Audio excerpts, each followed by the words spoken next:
Now, it's time for the Anchormen podcast with Matt Gates and Dan Ball.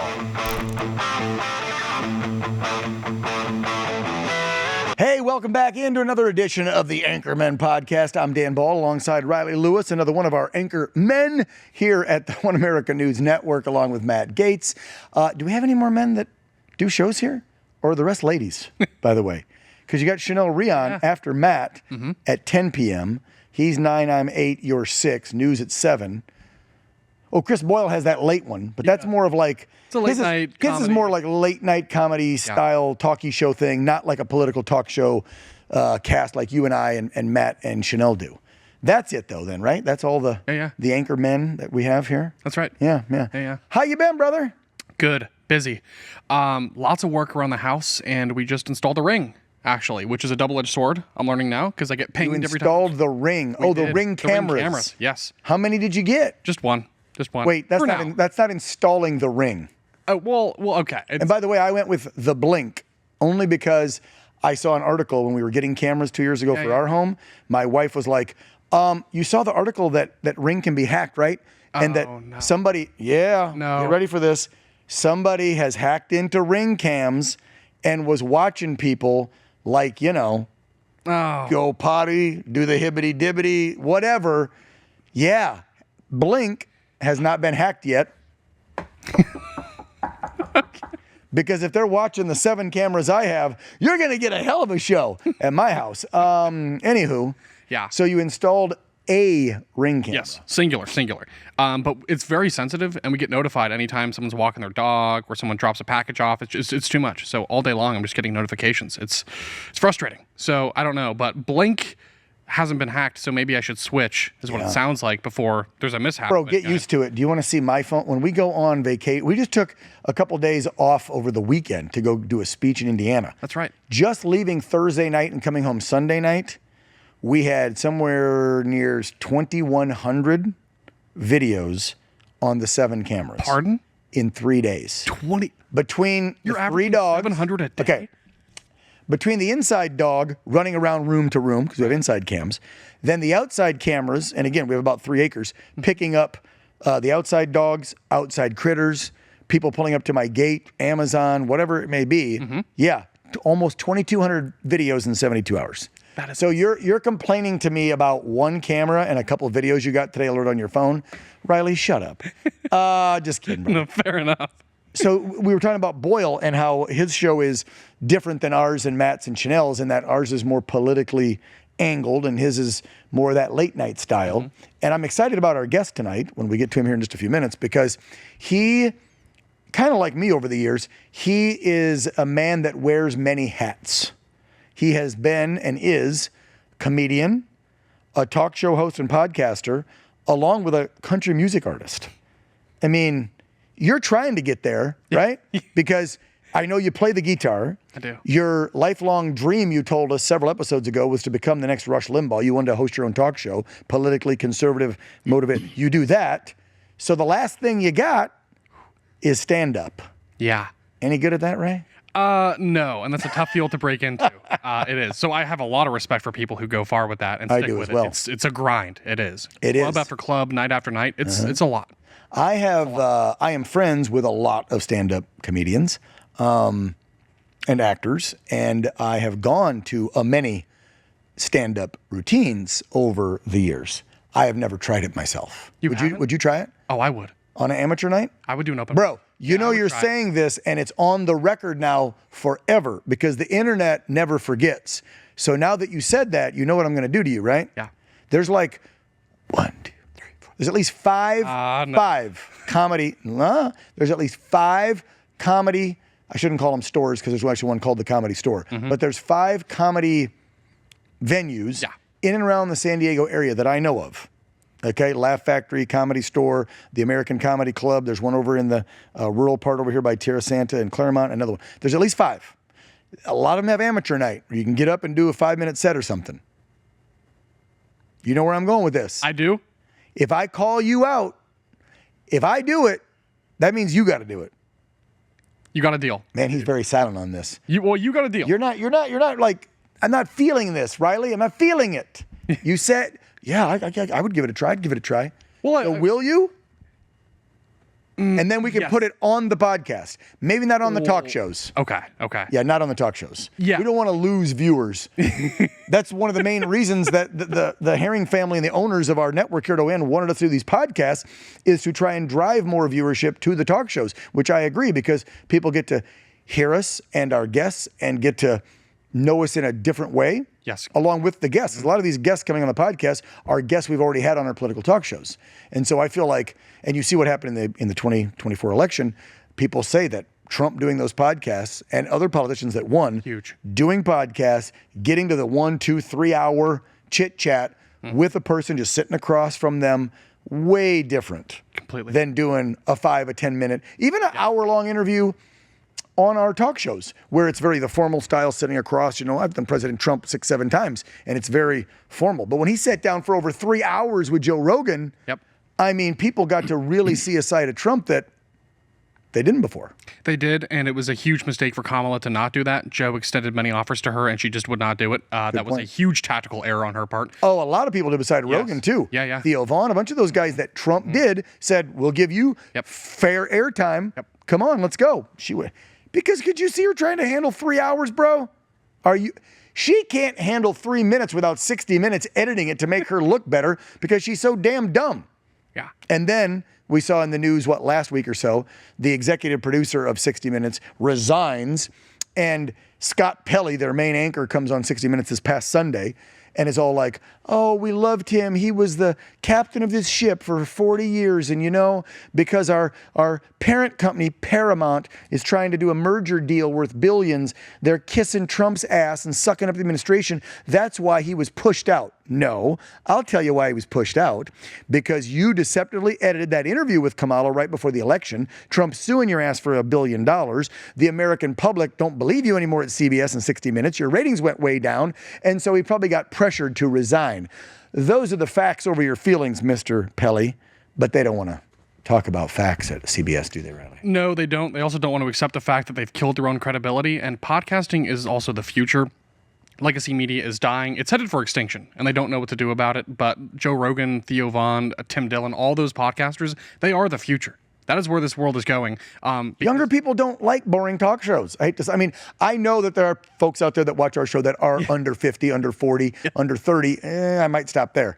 But the majority of teens and 20-year-olds want to watch podcasts. Yeah. They don't want to watch their parents or their grandparents' traditional media and turn on a Sunday night at 8 or 9 o'clock, whenever it comes on, 60 Minutes, and have that guy sitting there on the stool with the 60 Minutes logo and the Hi, I'm Scott Pelley. Hi, I'm a lying piece of Anyway, you know how every person, I'm Leslie Stahl. I'm da-da-da. I'm da-da-da. And this is 60 Minutes. And this week we're going to lie to you more. Nobody wants to see that crap anymore, guys. You're dead. Yeah, I know. It's time to move on. Well, the podcast is way more authentic. It doesn't feel as programmatic or produced or just forced. Yeah, we don't have a teleprompter right here. You got to see what Trump is like just behind the scenes, day-to-day Trump. What's he like on a Sunday afternoon? What's he like when he's just reading the paper or on the golf course? That's what people really voted for, that Trump. Well, and I think that viewers are a lot smarter these days. They understand technology. Yes. And so they know that the talk show has producers, writers, and teleprompters. And so they're out there going, how do I know what that dude just said or that person they had on is being authentic? That's the word you used at the beginning. They want people to be authentic. Yes. And a podcast, there's no, we can't swing the cameras around because these cameras are fixed. So there's no one out here. There's not a human running the cameras like the old days. But if you spin it around, we don't have teleprompters. Okay? This is in our ear so we can hear our guests speak. And if the director tells us to shut up, we're out of time. But other than that, nobody's in our ear producing this and telling us, say this, don't say that, ask them this.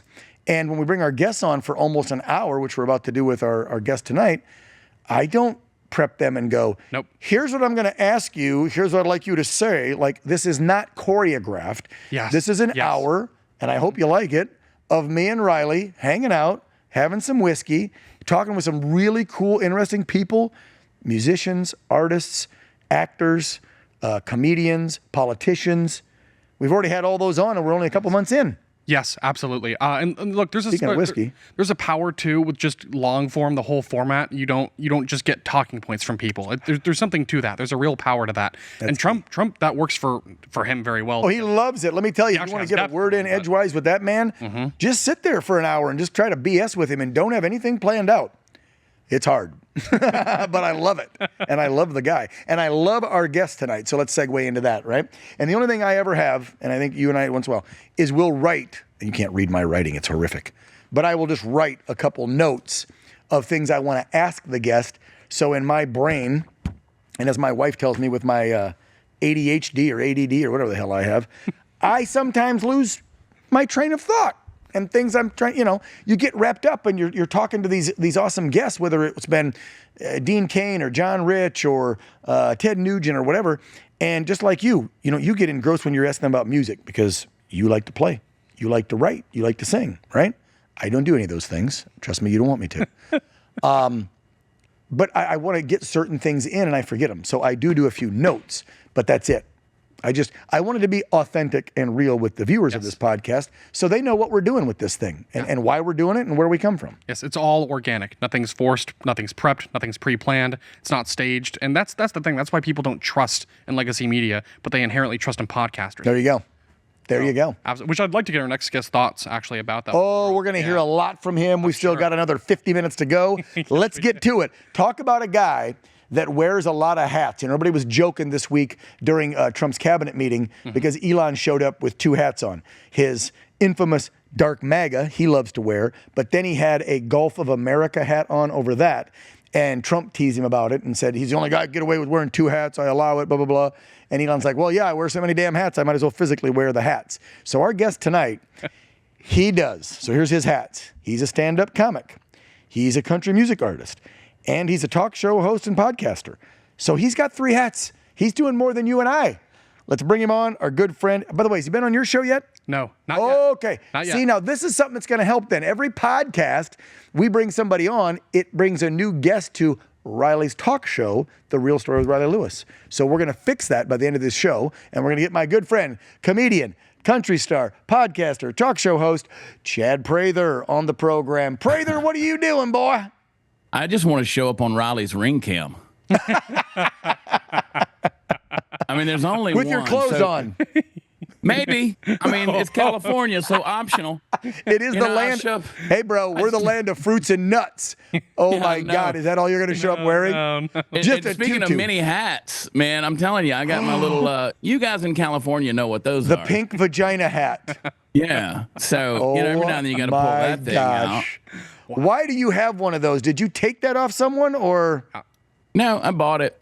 I actually bought a few of them. I want to fit in. I like to fit in the crowd. And so, first time I ever went to a Me Too rally, I was in Grand Junction, Colorado. Oh, geez. And we had a show, and we went to breakfast the next morning, me and the crew, and we came out on the street, and we were in a parade. And I didn't know what they were doing, but I liked their hats, so I walked with them. And I found out pretty quick they didn't like me at all. I mean, I was like this. I was the essence of toxic masculinity, and I thought it was weird because, they don't just wear the hats. They wear the full body costume, which is weird to me. Like, I don't know where you get one of those costumes and, like, dudes are dressed up like that. I don't think you go to Spirit Halloween store and it's like, hey, I want to be like a vagina Arby's commercial. There were dudes dressed up like a full vagina? Yeah, that's why we bring back bullying, guys, because we should have beat that off of you in 7th grade at recess, I mean, you go to the Halloween store and I want to dress like an Arby's sandwich or, and the irony of people with their pets with the hats on, the irony of walking a wiener dog in one of these parades was not lost on me. You see where he goes? We're talking about roast beef sandwiches and wiener dogs. This is what you get when you have Chad Prather on your show. We're like Riley. 2 minutes into this. He'll keep it PG for the talk show. This is a podcast. Yeah. I told him you can push it PG-13 to R. Yeah, I'll show you the cliff. I won't push you. I'll show you the cliff. I'm not going to push anybody over.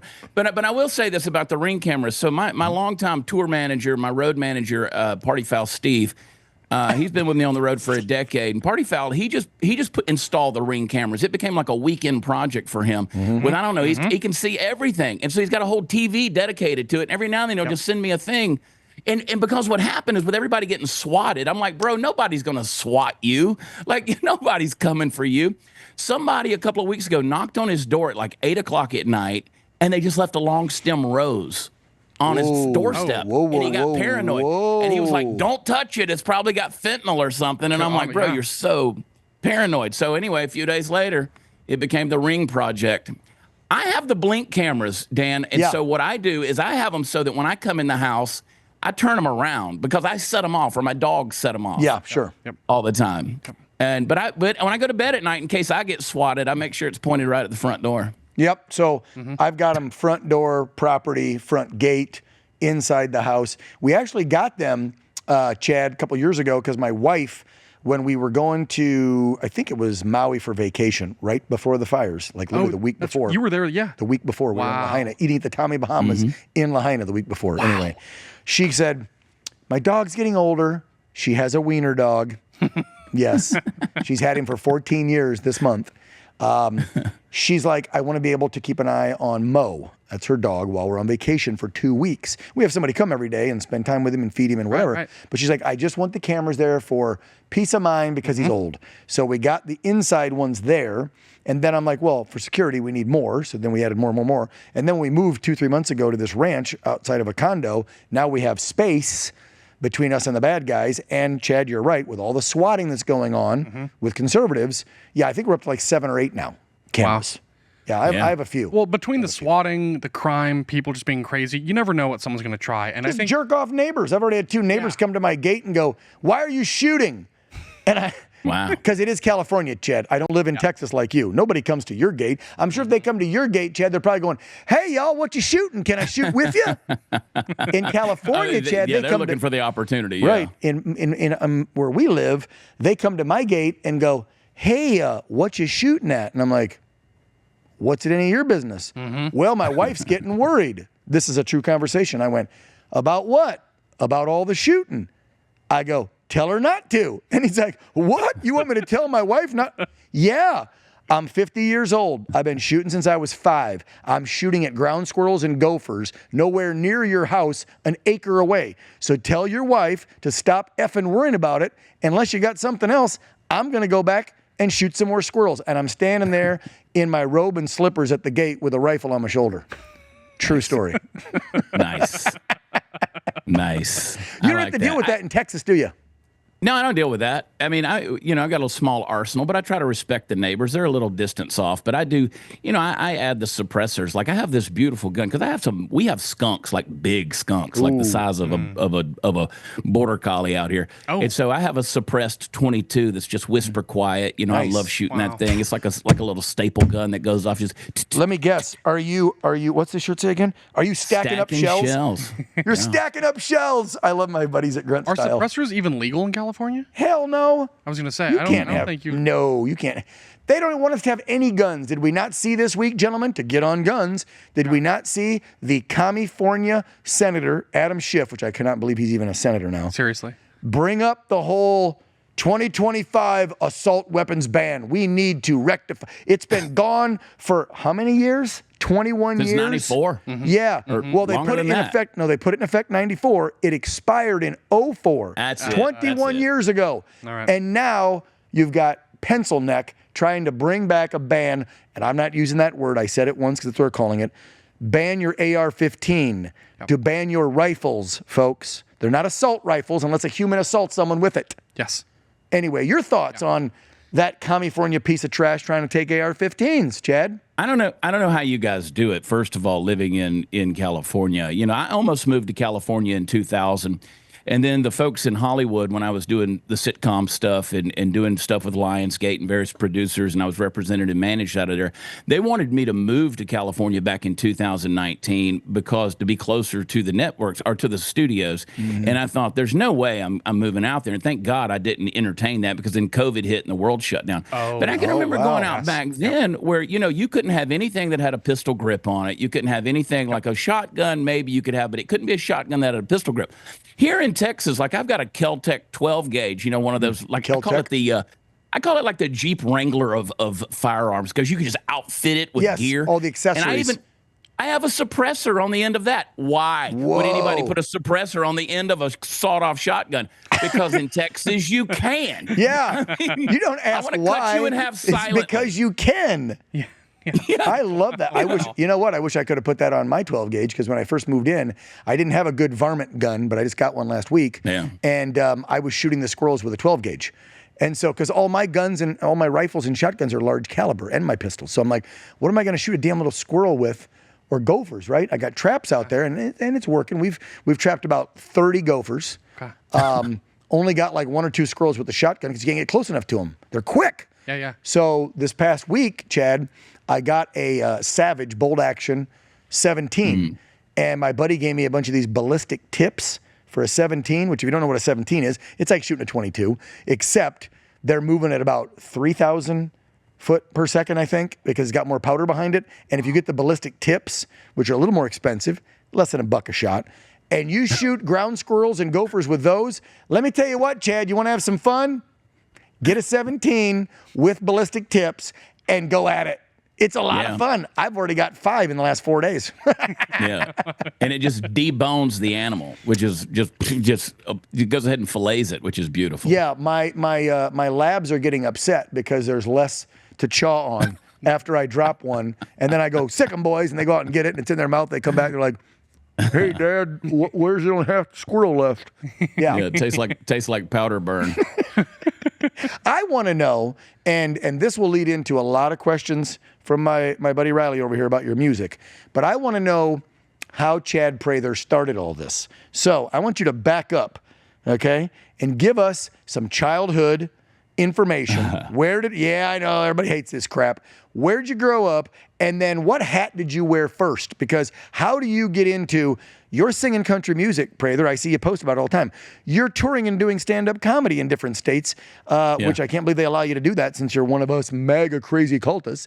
And you do a talk show, a podcast too. So what came first? Because I have a feeling that you, like myself, and I don't know about you, Riley, when I was a little kid, the neighborhood kids' parents would call me Dan the Entertainer because I was always running around trying to do something at 5 or 6 years old. I would take the paper towel tube and put aluminum foil on the top, make it look like a microphone, and I was doing comedy, I would sing, or I would do skits from TV shows and movies like SNL and repeat them. So I was kind of doing all 3 as a kid, being an entertainer. And Chad, that's what you are. So back us up. Where'd you grow up? Where'd you get this inspiration? And which came first? And then Riley's got a lot of music questions for you because he's an artist. I do. So I first of all, I never said thanks for having me on, guys. I've been looking forward to it. This is fun. I grew up in Augusta, Georgia. I was on television for the first time when I was 3 years old, reciting a Bible story that I'd listened to on a record over and over again. And I was on a local ministry's television station reciting that thing. I even did the sound effects with the trumpets and David slaying Goliath and all the stuff and the crowds cheering. And so all of that stuff. And then I grew up, I was a baseball player. So you ask which hat I wore. I was a baseball player, went to the University of Georgia. I was going to do broadcast journalism. One thing led to another. Oh.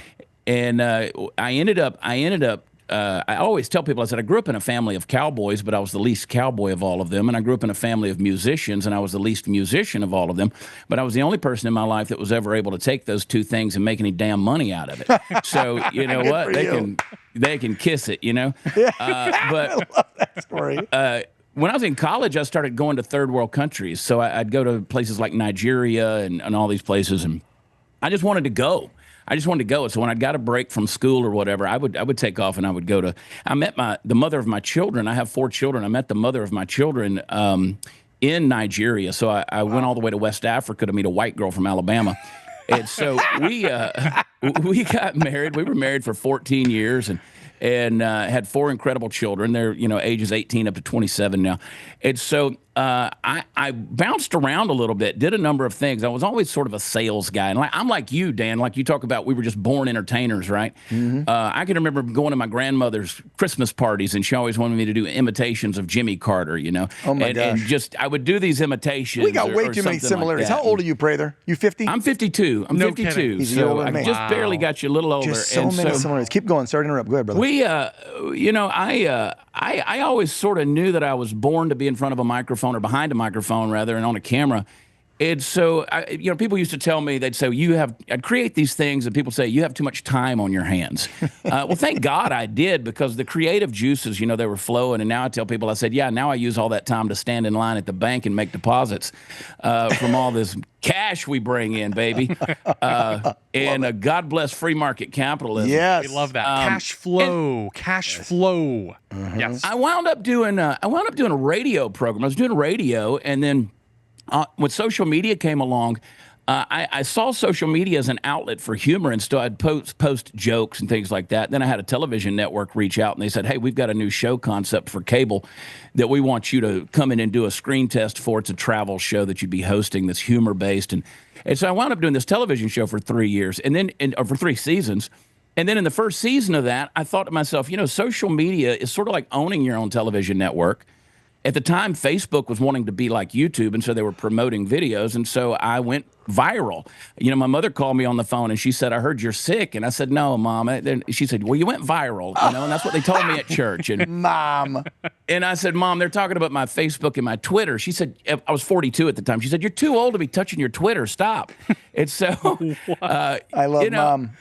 Didn't have the nerve to tell her about my, Snapchat. But we went viral, right? And then I had some comedian friends that said, why don't you just do comedy? And I said, well, I'm not a comic. And they said, screw it, man. People are selling tickets. If you're selling tickets, putting butts in the seats, do it. And so back in 2015, I started doing that. And sure enough, people showed up. And I wanted to honor the craft of comedy. So I really worked hard to build, comedy, and been doing that, touring full-time for a decade now.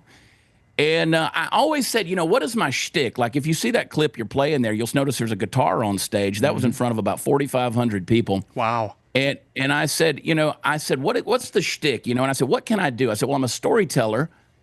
But I said, what if I could take the guitar and use the guitar to tell jokes? Like, why just tell a joke when you can sing one? And so I started writing little songs that had a punchline and had funny choruses to them. And so I started doing that. And,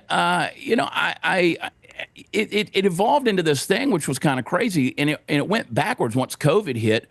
The first thing that opened back up for venues was comedy clubs, because technically a comedy club is a restaurant. You could survive in a restaurant. You'd have to walk in with a mask on, but if you lowered your ass 7 inches in a chair, you were invincible down there, and you could take the mask off. Yeah. Chad, out here, you know what they did? I don't know if you heard of this. A bunch of comedians out here during COVID, you actually got pretty smart in California, at least San Diego. They started doing the backyard comedy tour. Okay. And they would find people big houses and put chairs up in backyards and have them do it. Then they eventually got permission from the cities to do it in parks.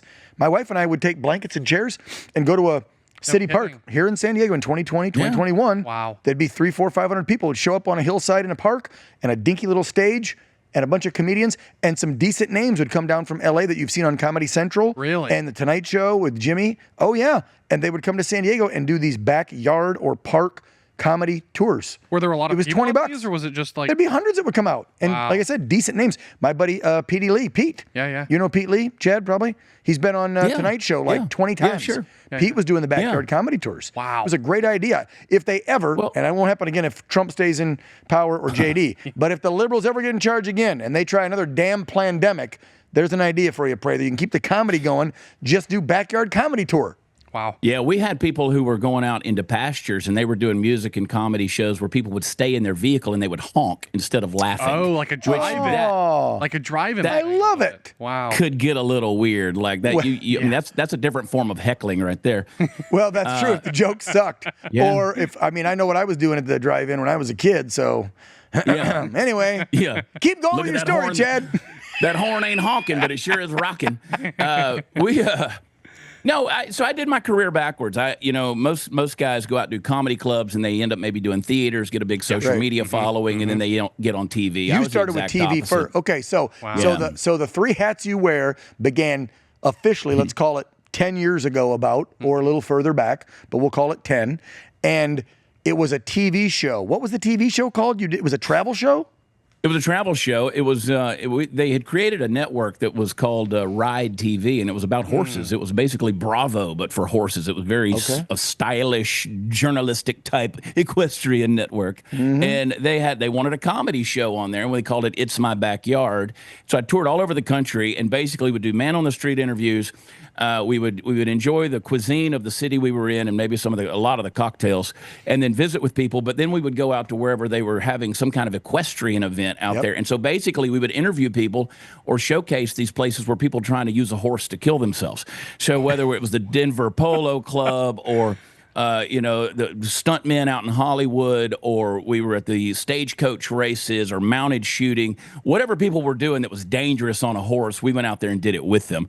And I can ride, and I would do this stuff. I'd get shot off of a lot of people's horses, out at the stunt ranches and things. And I've just always been commit to the scene and do some crazy stuff. And but it was a lot of fun. We had fun. It's called It's My Backyard. And then back then doing the comedy, I guess this was around 2016, Norm Pattis that had Westwood One, and then it became Podcast One. They reached out and said, we're interested in giving you a podcast. And I didn't really know what a podcast was. This was back when those were audio only, like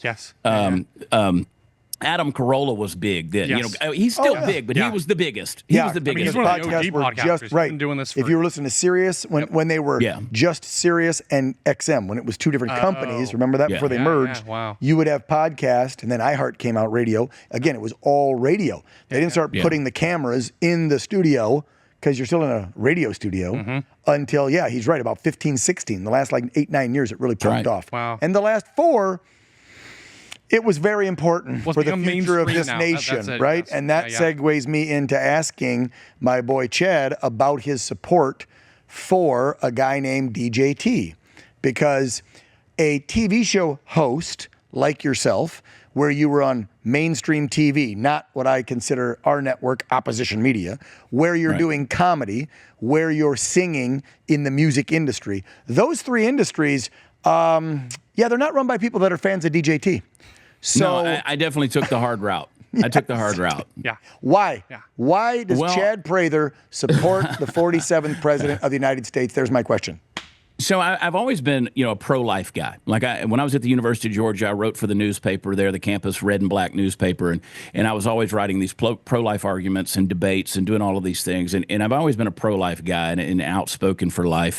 And so, I'm a conservative guy, come from a Christian background and church background, faith-based, guy. And so I've always considered myself small, limited government, leave me alone, conservative. Yes. Yep, me too. And so. And so 2015, 2015 rolled around, and I'm looking at all these candidates. I didn't understand Donald Trump. Let me be fair. I did not understand him. A lot of people didn't. I was a Ted Cruz guy. I was like, Ted's the smartest guy in the room. Ted's the guy, right? And you're from Texas, so I get it. Yeah, you're staying with the home team. And my mother was like, don't you say anything bad about Donald Trump. Don't you ever. And I'm like, Mom, are you serious? I love Mom more now. You're defending a billionaire playboy. I mean, this is the guy that you're thinking is like the second coming. And so she's like, don't you say anything bad about Donald Trump. And so I made a video when I was looking at during the primaries, and I'm looking at all these candidates, both on the Republican and the Democrat side. And I was really worried because I said, as a comedian, I'm not going to delve too much into the politics. That's career suicide. But then I said, I've got this huge platform. Millions of people are following me on social media. We can't have Hillary Clinton as president. No. Yes. Yeah. So I made a post one day, and I said, trying to figure out which candidate to choose is like trying to figure out which venereal disease you're most okay living with for the next 4 to 8 years. and I'll never forget, Tommy Lauren, she was still at the Blaze at the time. She invited me on the show, and she's like, "Are you a Trump guy?" And I said, "Honestly, I've been converted," and I had my reasons why I had been converted. And then, of course, later on, I had my show on the Blaze. Yeah, I'm like, wait a minute. Is that how you got on the Blaze? Did Glenn and the powers that be see you on Tommy's show and say, I like that guy? How'd you get on Blaze TV? Not at all. I got on Blaze because CRTV bought the Blaze. I had just started with CRTV because, again, I had been on Norm Pattis's Podcast One doing audio only, and I'm thinking, I'm not making any money running my mouth every week. Yeah, and remind them what CRTV is, in case they forget. So that was Levin TV, which became the Conservative Review TV. Yep. And then so Glenn at the time, Glenn Beck was really catching it because he had been never Trumper, and he put his face in a bowl of Cheetos, and he'd done all the stuff, and so he was trying to kind of. And look what he just did this week. He was in the Oval with 47. Sucking up big time and telling him what he loves him. He ate a lot of crow. He ate a lot of crow. Administration. Think and about he did a lot of sucking up. Think about how many people did not like Donald J. Trump in 15 and 16. It's true. And now they're all at the White House Yeah. True. Yeah. And I like Glenn. Glenn's a nice guy. Don't get me wrong. I'm just saying. So Glenn, I'm using it as an example. Glenn was catching a hard time. Like, Glenn was getting it. And I was like, oh, man. So I delayed like 6-8 months signing with CRTV. And finally, it was the Duck Dynasty guys, the Robertson family, that kind of talked me into it. Whoa. And I said, okay. So I signed the contract. And 2 days later, I'm walking through a Walmart. And I remember that because I'm never in Walmart. I don't go to Walmart. Can't stand it. And so I'm walking through a Walmart. The president of CRTV calls me on the phone and he says, hey, here's the news. We're now Blaze TV. And I was like, bro, that's information you could have given me like 2 days ago, because I'm thinking we're going to catch hell for being with Glenn, right? It was one of the best decisions I ever made. It was just a great experience. It was good. The Blaze was fantastic. How many years were you there, Chad? I was there 5. I was. I'm technically, I think, still a contributor. I think I can still get in the door. I still do a lot of stuff with them, but they were always gracious. A lot of people said, "Oh, Glenn's your boss," and technically, he wasn't. I tell you this, Dan. They never called me on the carpet. Like, they never said, "Don't talk about that." They never said, "Avoid that." There was never any of that. And I was pretty boisterous on that show. I've straightened up a lot since then. And I remember Glenn, I asked him for advice one day. He said, man, you got to make them cry. You got to make them believe it. You got to make them cry. You got to tell that story. You got to make them cry. And anybody that listens to Glenn knows exactly how he is. Well, and to his credit, Glenn's been around for a long time, and I truly believe, I'll give him this. I respect him for coming around, for admitting that he was wrong about Trump and about other things, because a lot of people don't. They feel it and they think it, but they can't get over their pride, their ego, whatever it is. So you got to give it to Glenn Beck. Yeah, a lot of others out there. He came around. He made that very public, and I believe it's genuine. I do. I'm proud to say I've been with Trump since he came out. And I love it. I was taking so much crap on Facebook back in 2016 and 15 when I was posting Trump stuff, and people were like, are you effing nuts, Dan Ball? What are you backing the Apprentice guy for? Believe it. I'm like, because I'm tired of all these damn politicians that are lying to us. Yes. And both sides do it, and this guy doesn't. And he's got so much money they can't buy him. Yes. And so I was all in, baby. He's not out of control. He's just out of their control, and they hate that about him. And I like that he's a little bit out of control, because I don't want this perfectly polished, wears the suit and speaks all perfect and's got his thumb movement down like Clinton used to, or Obama moved it a bit. Obama put the finger in front of the thumb. Bill was the thumb like this, right? Newsom is the all over hand stuff. Trump plays the accordion a little bit, but you get my point. He's not up there. He's not some robot. He's not a Manchurian candidate. He's not programmed. Yes. He's not going to do just talking points. Yes. He just speaks to you. And Chad, you know that, I'm sure. Have you spent any private time with him where there's not a camera, not a microphone? I have. And, the funny thing about it is before 2016, he won me over. And let me tell you why he won me over, quite honestly, Dan. As a father, I watched how his children and grandchildren responded to him. And I said, this isn't a bad guy. I said, this is not what they're saying about this guy is not true. I said, because his children, you can't fool kids. You can't fool kids. Exactly. And we saw with Joe Biden, Hunter Biden couldn't even play the role. Yeah. Like Ashley Biden couldn't even play the role. You can't fake it for that long. Somebody's going to slip up. And so, I'd been with him. We'd been to a number of rallies, and then COVID hit, and I went last May. May was a year ago. Last May. It was May last year. This is May. I'll shut up. This last May, I was there for the campaign fundraiser for Carrie Lake. Carrie had invited me and Roseanne and Jim Brewer to come out and just do our thing for about 10 minutes in front of the crowd. That sounds fun. Roseanne is a comedy powerhouse. Roseanne's big mouth, Goat Boy, and Prather. How did I miss that? Where the hell was my invite? Go ahead. You were somewhere. I'm trying to remember, because you were somewhere. And because I remember thinking about that. And there were a number of people. It was, one of those veritable who's at Mar-a-Lago.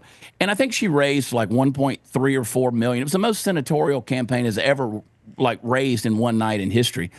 And of course, DJT loves Carrie Lake. And so we assumed maybe he would be there. And he was there. He came out, spoke, did what Trump does. And then we went up on the veranda. You've been there, had dinner. And so we're going up there. We're gonna sit and we're gonna sit at dinner. And my girlfriend CJ and I were walking over there, and the president gets up around he's got the velvet rope around the table. And he gets up and he's walking, because we're going in the main hall there where all the tapestries and the gold filigree and everything. Oh, he loves showing off the gold. It's beautiful, it's incredible. Chad. And they've got the buffet set up in there. It's beautiful. It's beautiful. I don't know if you know this or not. That's from the Vatican. And so we go in there and there's the buffet and there's Donald Trump fixing his own plate. Well, at yeah. a buffet. Yeah. Heck yeah, he does. Here we go. Dude, you can be a you're seeing the billionaire and real still guy. be a regular guy. Yeah. And he Yeah. is. I try to tell that to people. I was giving a speech last Friday in Indiana, and I was telling this room full, I'm like, and there was two people there in the room that know him, the Attorney General of Indiana, Todd Rokita, and Congressman Marlon Stutzman, also from Northeast Indiana. And both of them have spent time with him privately. They know him. And I looked at them in the front and I said, guys, tell these people, tell this room full of conservatives, because I guarantee you in the Hoosier state and in that crowd, there were plenty of old school conservatives that are not on Team Trump even to this day because they don't like the background or what happened with the previous wives or his language or whatever. Sure. And I can relate. I've been through a divorce. I use foul language. Screw you if you don't like it. And so I relate to Trump big time, except for the part of being a freaking billionaire. And so I'm trying to tell these people, Chad, exactly what you just said. I'm like, Todd, Marlon, tell these people. I'm like, when you get him alone and the cameras and the microphones are not there and you're just standing at, and I'll use an example, because Glenn said this the other day that he couldn't discuss some of the private conversation with the president in the Lincoln bedroom or whatever because Trump was being Trump. And the staff was like, well, he was just talking off the cuff and maybe we shouldn't have that out there. And so I won't divulge too much, but standing in the doorway at Bedminster, when the cameras were all cleaned up, my staff was in the other room, and we were done with the interview, and it was like Secret Service was a doorway away, and him and I are just standing in the doorway, looking around, bullshitting, two guys BSing. And he just leans over and goes, and this would have been 3 years ago, so we were a year in, it was August, a year into the, not even, 7 months into the Biden regime. And he looks over and he elbows me like a dude would do and be like, how about this effing Biden guy? He is screwing up the country. What the F are we going to do? And I'm just like, yes, Mr. President, he is. Yep. You know? And when he texts you, he texts DJT, not the president. He'll be like, Dan, it was great seeing you last night at the event. You and your beautiful wife love DJT. It's just... Look, Americans... What billionaire does that? Americans are so tired of elitism. We're so tired of being looked down upon by this bubble in Washington, D.C., these people who actually think they're better than the rest of us. They do. There are a lot of people in this country who are struggling, who love this place, who have deep roots in this country, people who've been here for generations, people who actually built this physical place. And they want someone who has that same kind of work ethic, that same kind of hustle, and that same kind of sincerity and patriotic duty. I mean, this guy took a bullet to the face. Yeah. He shot him in the ear. And I would say there's millions of legal immigrants who have come here or just got here legally that love America. They came here for the American dream. And that's why a lot of them support Donald Trump, because they came from true dictators and tyranny. And they came here for the freedom and the capitalism so they can live the American dream. That's right. And they feel inspired by Donald Trump. How many interviews do you see with Chinese nationals that came here for a better life and are telling you, listen, Donald Trump is the cat's meow. You don't want these Democrats that will bring in tyranny. Trust me, I come from a dictatorship. I'm from China. I'm from Pakistan. I'm from Iran. You don't want that crap. You want Trump. Yes. These are folks that live it. Yes. And yet Democrats are out there trying to import people that will take over and vote their way. Yes. And that's why the replacement theory is true. And that's what they just tried for 4 years. They tried to import 18 million voters so they could strategically place them in certain counties so they would win every damn election for the next 100 years. You bust them into swing states, and that's all it takes to sway the outcome of an entire election. It comes down to 5 or 6 states at the end of the day. And all we did, Chad, is temporarily halt this. We didn't stop this from happening, guys. This can happen. These radical rogue, progressive judges know that. That's why they're fighting tooth and nail to stop it. And I'll say that as an antidote to what you just said, Dan, to that point. That night in Mar-a-Lago, Donald Trump walks past me, and I stuck out my hand. I said, Mr. President. He said, Chad, how you doing? And I was like, I have not seen the guy in 3 years. Hell yeah. He probably watches your stuff, dude. dude. A rally. He probably laughs at your stuff and you don't even realize it. I've had guys who worked in the Oval Office. They're like, we used to show him your videos that you would do on social media. And he's like, well, how are you, Chad? And so, CJ you're wonderful. Goes, you're a beautiful guy. CJ Central goes, casting. I can't believe he remembers your name like that. And I go, well, it makes me worried that maybe he's pissed off at me, And so it's weird. Joe Biden couldn't do that. But that right there is why the people working under the cars, the people that are, busting their ass for this country, that's why they love this guy. That's why they love this guy, because that translates. Yep. Hey, you were just there this week, by the way. Yeah. Very jealous. Haven't gotten my invite yet from Caroline Levitt and the rest of the press corps that work for Trump, even though I know all those beautiful ladies who used to come on my show for years and talk Team Trump. But now I can't get an invite to the White House. But Chad Prather, the funny guy, gets an invite. Tell us about that, Prather. I've been trying to think of this because this is twice now I've been there in the last 8 weeks, right? What the? Wow. Listen, now wait a minute, Prather. You've been doing TV for about 2-3 years. Yeah. He's been doing TV for less than 10, and he's only been doing political for a few. I've been doing this shit for 33 years, and I think, can't honestly, get invited. That's why, Dan. I think that's the issue. Because No, they know I'm not legacy media, Chad. They know I'm not legacy. They know Trust you're me, not. bro. Of course, they know you're not. And there's some valid people that need to be in there. That's for sure. I didn't know. So I was up there 8 weeks ago. We were there under the auspices of meeting with J.D. Vance, and we did. And then Trump brings us in the Oval Office, and he pontificates and does the Trump thing for about 20 minutes, which was fantastic. A whole other story. But then the other day, we were asked to come up there. I didn't know why I was going. I did not know why I was going. That was like Monday or Tuesday of this week, right? It was Monday. Oh, and so I get there at noon, and I go into the press entrance at the gate there. I walk past all the signs of the deportees and the people that, all their crimes move, listed. by the way. Brilliant. Yeah, I right love there those out signs. there at the sticks at the press pool. It's It made fantastic. all the press pool have them in the back shot, their background shot. Yeah. Yeah. So they take us down underground under the Eisenhower building, which is right across from the West Wing. And they take us into Joe Biden's $1 million Oval Office studio set where he was getting the one they built. Yes. And so, the guys there, they're like, what do you think about this place? I said, makes me want to get vaccinated like Joe, And so I didn't know over there. They were like, Carolyn wants to come in and meet with the new press, if you will. And I'm like, y'all know I'm a comedian, right? What are you talking about? There's some people that maybe should be in that room, but by and large, I understand we have a large following. And I'm like, I don't know I don't know what to do with my hands. I don't know what I'm doing. Car ran real good. Car ran real good. Bobby moment. And so, the next day, like Laura Loomer, she made a post about not being invited. And different people were. And I was like, listen, you deserve to be there. I don't, not on my merits. Now, you know what, Jet? Look, hey. But at the same time, Dan, you have common I'm sense, honored brother. to be there. Yeah, you have common sense. Yes, you have millions of followers. You're a funny guy. You can communicate naturally and authentic, like Riley was mentioning earlier. And so, yeah, I would say next to some of those independent journalists and social media influencers in our movement, and there are plenty these days, some are grifters, some are true patriots. Sure. I would put you in the true patriot category, not grifter. And so while you think that, because you're a humble guy, even though you're not, but you are, come on, you can't be a freaking comedian and be on TV. I'm not vain, but I'm also not vain. Right, you know exactly. what I mean? Like, nobody's going to say Dan Ball is humble, Chad Prather's humble. We are, but we aren't. Right. You understand? Everybody gets that. But you did deserve to be there. You're a patriot, you have common sense, and you can articulate naturally and easily with regular folks. Like you were saying, the people that are under the cars, the people that are plumbers, the people that are building skyscrapers, the people that are military, the folks that are out there keeping this country moving every day, don't want to hear from the lying piece of elite trash in the three-piece suit giving them a bunch of talking points. They want to hear a guy throw a few colorful metaphors in, say an ain't or two, and be a natural, normal, common sense, patriotic, frickin' American. That's all they want anymore. Yeah. Yes. It's true. Yes, we've been It's true. They're sick to death of the nonsense, the stuff that's being paraded out there. That's why I wanted to take it seriously. And, I say we like I'm schizophrenic and had multiple voices in my head.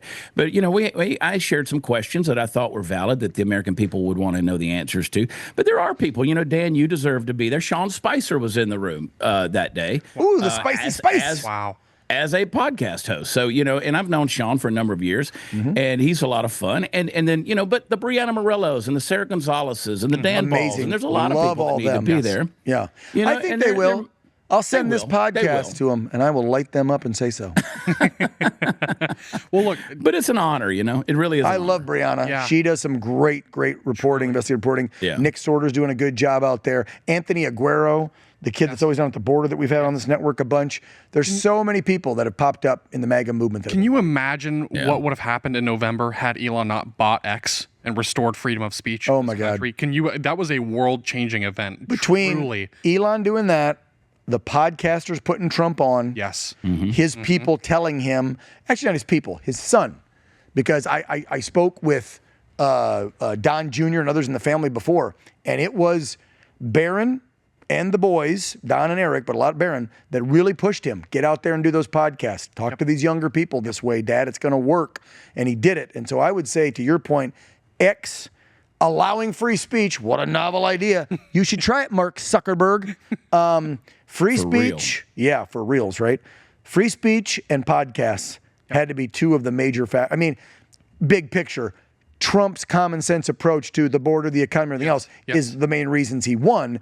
But let's be real. The messaging wouldn't have gotten out there. Correct. If we didn't have the podcasters and the freedom of speech on X. Yes. And Truth probably helped a little bit. I mean, there's millions of people on Trump's Truth. And I think places like OAN and folks like Chad Prather being independent. Completely. All that, the Blaze, everything helped. Yes. You know, it pushed him and our America First MAGA movement over the Look, top. that's how it should be. Leaders actually communicating directly with their own constituents, with the people they want to serve, instead of just relying on these corrupt lapdogs and the legacy media to convey the message for them. Just cut through the middleman. They're completely unnecessary. Just go right to the voters themselves. That's what people are looking for. Can we cut politics for the last 5 minutes for around a time and go back to something fun with him? We know about the comedy. We know about the TV. We never went down the music row. Yes. And you're always here with your We the People guitar. So I know you have music questions, and they're going to wrap us soon. So you better get with it. I do, Chad. All right. So let's do a fire roundup kind of here. So I have to ask. I've loved music my whole life. I can tell that you do too, and you come from a musical family.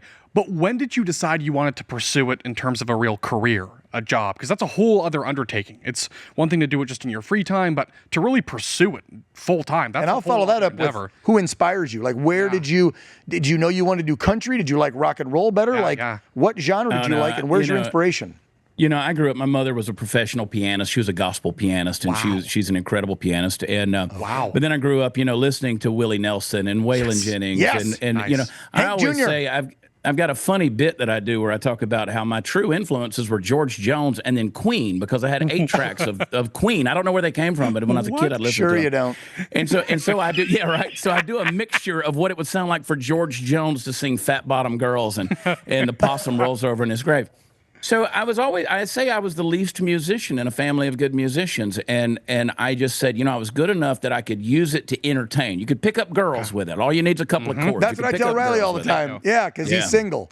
Use the guitar for the girls. Use the guitar. They might fall in love with you for the wrong reasons, but that's okay. You'll enjoy it for 6 weeks. And so I started saying I can write jokes and sing them, and then it kind of took off. I had, during COVID, we were, kind of shut down. I had a lot of great musicians that were friends of mine in Texas who they were basically losing their livelihood. And I said, hey, come over to my house. We started doing this thing called Songs from the Sofa, where we would put Facebook and YouTube deals out. Smart. And I had these 20-foot ceilings.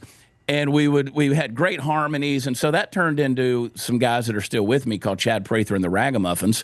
And so we just kind of named it off the cuff. And so these great musicians, I've got the best musicians in the world built around me. And so we started doing those roads because I told or those shows because I said, guys, the venues might be closed down because of COVID, but we can go to places like Casper, Wyoming, where they've never even heard of COVID because I have audiences all over the country. There you go. And so we would do it. And you really understood and understand social media. Think about what he just said. Yeah. From his TV career to comedy to music, he's used social media to become more famous in those genres. And so, folks, as we wrap up, if you've learned anything tonight from this podcast with Chad Prather, it's use social media for your business, whatever that business may be. Yes, true. Seriously, if you're a comedian, look, it worked. If you're a plumber, it can work. This takes one. This One is where post you to go advertise viral. now. Yes. Yeah. Yes. You're not buying in the local paper, not buying on your local ABC affiliate in Houston, Texas. Yeah. You get on social media, okay, and understand how to use it. And you too could be like Chad. Chad, I had someone that commented today and said, "You take too many selfies for a man." I said, "Well, you don't understand social media as a business. And you have to humiliate yourself. You really do. See? In some ways, you have to." there you go. Do I have time for one more question? Fit it in. They haven't yelled at us yet. I'm sure they're going to any minute. So Chad, your songwriting process, what is that like? So I'm a storyteller. I'm a storyteller. You know, whether it's I get around storytellers. I like being around storytellers, and so I want to sit down and I try to think of, okay, what's the journey I want to take people on. Because I'm not necessarily a natural musician, but I am a natural word guy. And so if I can put the words out there, then we can figure out the melody that's going to go with it. So what's the lyrics story? are coming to you first, usually. Yeah, always. I'm a poet, if you will. So we've got a song out there right now. Well, we did a song with John Rich. You guys have had John on. John was on 2-3 weeks ago. Yep. We wrote a song called Watered Down about how culture has become watered down and our values have been watered down. Yeah. And I called John on the phone and I said, hey, buddy. I said, will you sing a verse of this song for the recording, or will you jump on the harmony? He goes, dude, I love the song. He said, let me sing harmonies with you. And he was gracious enough to do it. Wow. You know, so we told that, like, these are what I feel like. There's a song out right now that we've got. It's my favorite one called What Happened to That? And it's about, you know, we had this life that we lived in this country. And it says, what happened to love thy neighbor, and in God we trust. There's a big old fly in the apple pie in America. You know, where's the fire and where's the fight, the standing up for what is right? It used to be against the law to burn our flag. What happened to that? And it's a beautiful, it's a rendition of just saying, hey, you know, we all remember drinking out of the water hose and coming home when the light came on, you know, on the street lamp, and, and you know, mom ringing the dinner bell. And so I try to grab that and say, what can we do? You know, what happened to that? So it's a process. And then, but again, I surround myself with guys like David Lee and Chris Wallen and all these guys that are multi-platinum songwriters and incredible folks that it just kind of rubs off on you at some point. That's interesting. So you're painting a picture for people just right from the jump. And what did Ted Nugent and John Rich and the rest of the artists have been on this podcast that have told you, Riley, over the last few months? Surround yourself with the best. Yep. Right? And then most of them said they started with the words or a notion or an idea and started writing, and then the tune comes next. But that, I've been listening. Even though I'm not musically inclined whatsoever, I've paid attention to our guests. And so as we wrap up, Riley, you're getting a musical lesson almost every time we have a musical guest on. So within a few months, you better pick that up and start writing some new originals. And they better be good. An album done by this time next year. Yeah, you should be selling it on social media, like Chad just taught you, and picking up babes, okay? Get on it. Chad Prather, everybody. Chad, before we say goodbye, how do folks find out the touring schedule for the music, for the stand-up? Where do they watch the podcast? Fill us in, brother. So I took over for Graham Allen. I'm hosting for his Dear America show every morning on Rumble. He's at the Pentagon for now, and then I'm doing my show, the Chad Prather Show, in the afternoon. If you go to watchchad.com, the most vain web address on the planet, watchchad.com. It's got my tour schedule. You can go to chadprather.com, but that's not as fun. Next week, I'm in Raleigh, North Carolina. I'm in Marion, Virginia, and I'm in Gatlinburg, Tennessee for some comedy shows. We're doing the right side of comedy, the Gulf of America comedy tour with Jesse Payton and me, and it's bringing out the protesters, and that's what we love. I need to make it to one of these shows. I'd love to walk past some of those little pansy-ass protesters and say howdy and tip my MAGA hat. Down I'd love them to try and rip something out of my hand, brother. That shit won't end well with me. Okay? You're going to get the squirrel treatment. I may be a little guy, but I'm wiry. Okay? I'm wiry. Chad Prather, everybody, thank you, brother, for coming on. Appreciate you so much. Thanks, boys. Yep, appreciate you. All right, as we wrap things up, great guy, by the way, right? Yes, amazing. Isn't he cool? Yeah. I mean, I forget how we met and how we got him on the talk show the first time, but it's been 4 or 5 years of the friendship, and I love this guy. He's a good man. He's a patriot. He makes me laugh. His songs are great storytellers, and just a good guy. Yeah, it just seems very authentic, very genuine. Now get him on your show, see? Yes, going to work on that. All right.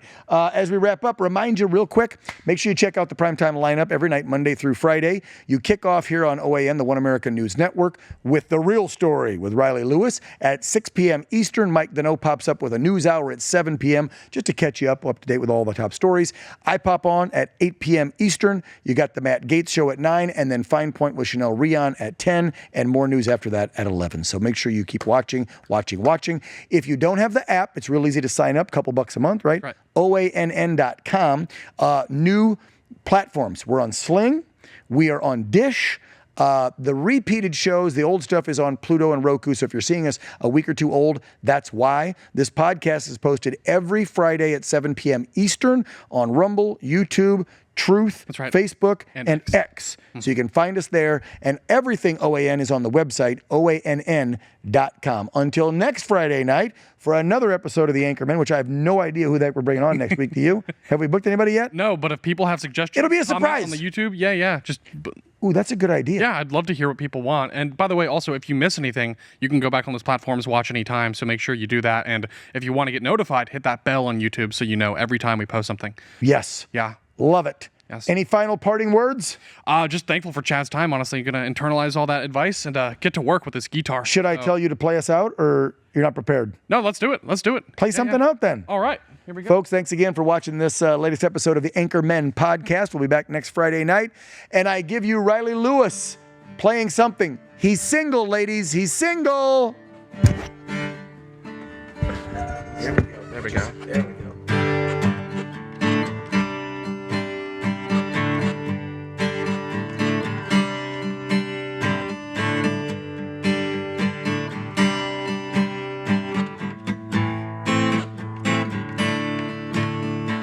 Want to see more great videos like this? Click on the link below to subscribe to OAN Live and watch Dan Ball's Real America and The Matt Gaetz Show on Dish Channel 212.